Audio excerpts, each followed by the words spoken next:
সকলের উদ্দেশ্যে একটা কথা হয় যে আপনার যদি কোনো শত্রু থাকে, বাইরের যদি কোনো শত্রু থাকে, এটার অত সিরিয়াসলি নেবেন না। কারণ বাইরের শত্রু যদি এক সময় দেখা হয়ে যায়, তাহলে এক কাপ চা খাইলে সমাধান হয়ে যাব।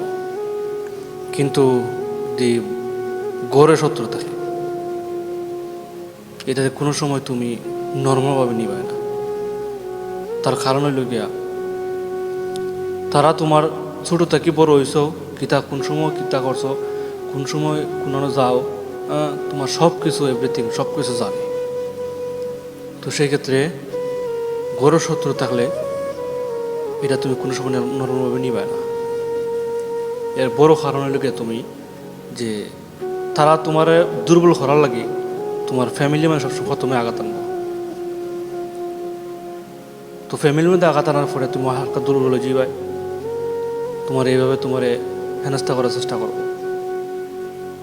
এরা তুমি যত দূর পারো তুমি এরার কাছ থেকে দূরে থাকতে, যত কিলোমিটার পারা যায় দূরে থাকার চেষ্টা করবে। কারণ এরা ভাইরাস থেকে আরো বেশি ভয়ানক, বুঝছেন।